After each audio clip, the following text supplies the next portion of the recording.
As a teacher and as students, I would suggest that we don't fall for the trap of God is ordinary. There's this sort of spiritual neo-Advaita fascination with being more enlightened than the other person by claiming that enlightenment is now normal and you find it in a cup of tea and you find it in a leaf. No, enlightenment is bliss. Enlightenment is potential. Enlightenment is activation of ascension. Enlightenment is glorious. Enlightenment is transcendent. Enlightenment is immortalizing. Enlightenment is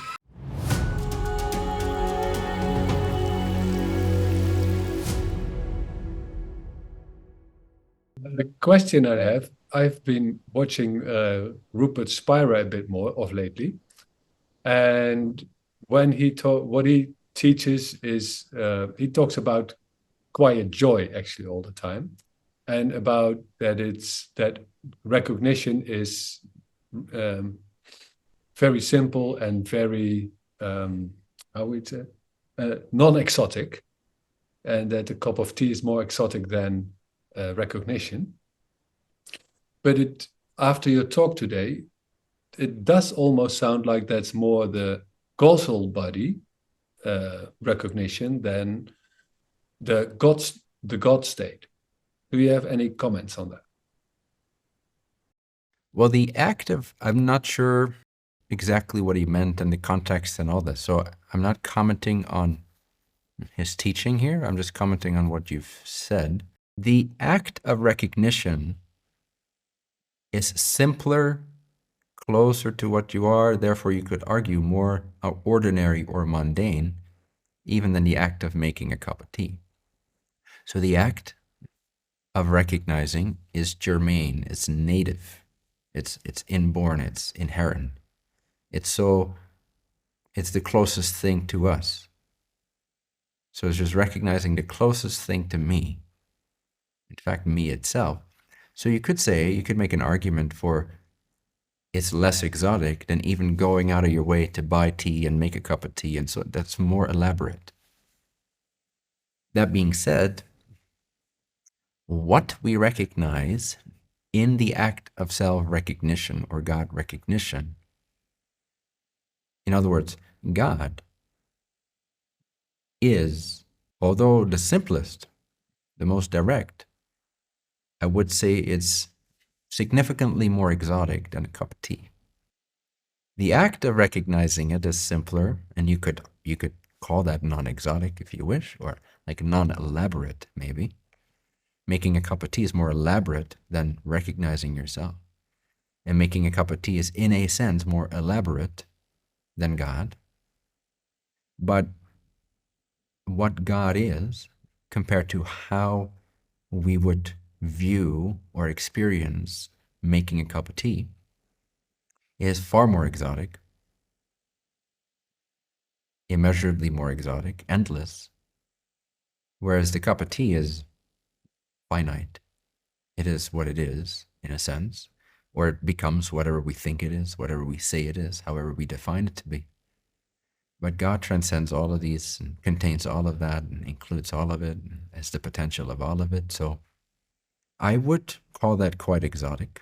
I think for the human mind, when it really amps up the brightness with which it recognizes the simplicity of awareness, when it begins to not just notice awareness as sort of this lobotomized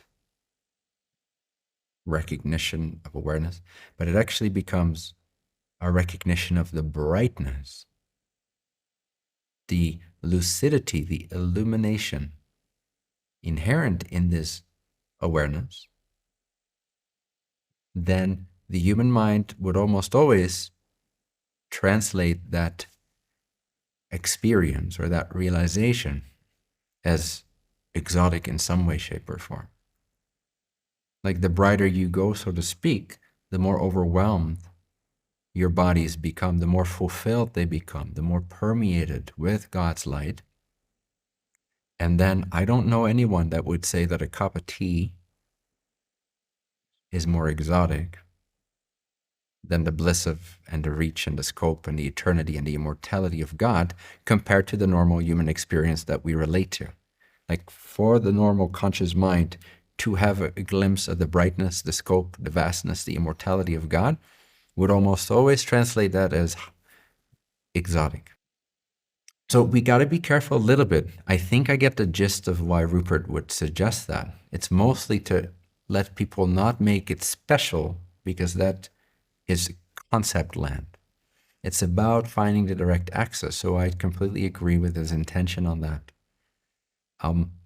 At the same time, as a teacher and as students, I would suggest that we also don't fall for the trap of God is ordinary.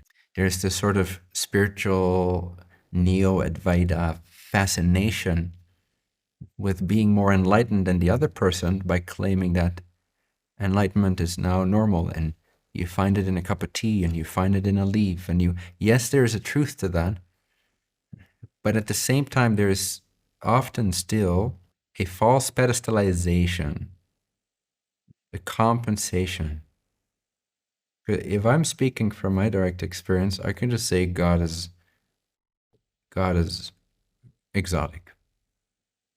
God is not mundane. Otherwise, why would you seek it? Also. So the trap of making everything a little bit too dry, too reduced, to like, oh, freedom is just paying for your groceries. I'm like, yeah, no. Enlightenment is bliss. Enlightenment is potential. Enlightenment is activation of ascension. Enlightenment is glorious. Enlightenment is transcendent. Enlightenment is immortalizing. Enlightenment is the bread and butter of everything, of why you are ultimately here. Now, can you notice awareness in the simplicity of everyday life? And is that a aim? I wouldn't say it's an aim, but I would say it's a natural result. But when we talk about it too much in this sort of humble, Zen-like way, like, oh, non-duality is the clapping of a hand. Yes, okay, so what? Like, fucking boring. That's not why I'm here. I didn't incarnate to realize that non-duality is the clapping of one hand or the making of a cup of tea. I don't even like tea. But I love the bliss of God and the exoticism and the transcendent nature of it and the blasting freedom that makes me unable to sleep, or used to. The glory of God, I would much rather have that than to be this humble, one footstep at a time, walking through my garden with my cup of tea and looking like a really peaceful Zen master that's really mastered it so much that everything is ordinary once again. I'm not saying this is what Rupert is saying, but I've heard similar references a lot. I use them sparingly myself for specific intentions of teaching when I'm teaching to a certain person that's pedestalizing, glorifying God or awareness as something they cannot attain and that's far off in the distance. Then yes, it's right here. It's in the cup of tea. It's in the leaf. It's in the simplicity. It's so direct. It's mundane. It's your ordinary awareness. That's where you start. But when that ordinary everyday awareness gets recognized and recognized and recognized, and the associations it has built over time are purified through the neti-neti approach, this is not ultimately capturing this. This is not ultimately capturing this. This is not ultimately capturing this. You free awareness back to its original condition, and then it's freedom. It's expansive. It's vast. It's potent. It's ultimately all-encompassing and immortal and timeless. And the brightness of that, if you let it into your bodies, I mean, I would be lying if I said that's not more exotic than drinking a cup of tea, being sort of mundane about it and humble about it. So we should also not fall for the trap of making everything too mundane out of, in the interest of non-duality or some kind of a philosophy. Because that will never quench your thirst, ironically speaking. The cup of tea will never quench your thirst. But the exoticism of the endlessness of the tear-inducing grace of God shall quench your thirst. Yeah, what I do recognize is I am often feel like a quiet, of a peaceful joy, But you also explained that today. That is also the bliss, and I have the tendency to hold back the more exuberant bliss, or to be open to that, and that's no, a channel. And that's the most transformative one. That transforms. Okay. That's the most transformative one. Yeah. So that's my main gripe with what you sort of presented to me. Again, regardless of what Rupert meant, I don't know. But don't settle for ordinary. Don't reduce your seeking, because now you have this image that the highest attainment in life is a quiet joy. It's not. That would be a shame, actually. It would be such a shame, and it goes against all logic. It goes against all logic of this infinite non-dual reality. And that's why it's often when practitioners hear that kind of stuff, or they try to sort of falsely embody that idea, they create this whole culture around non-duality, oneness being somehow mundane and normal. And it's just this. This is just happening. And there is no me, and it's just a cup of tea, and it's ordinary. I get what they mean, and I sometimes use it myself, specific to a context or a person. But my friends, this will never quench your seeking, because it's not true. The one is infinite. It's glorious. It destroys everything and replaces it with infinite perfection and sheer bliss. Now, am I always overwhelmed with intense bliss? No. I function. Now, that's a consequence, is that you no longer seek this or that, and you know it. Now I can amp up my frequency, and I can let in more of that exoticism, and I can transcend more out of this life.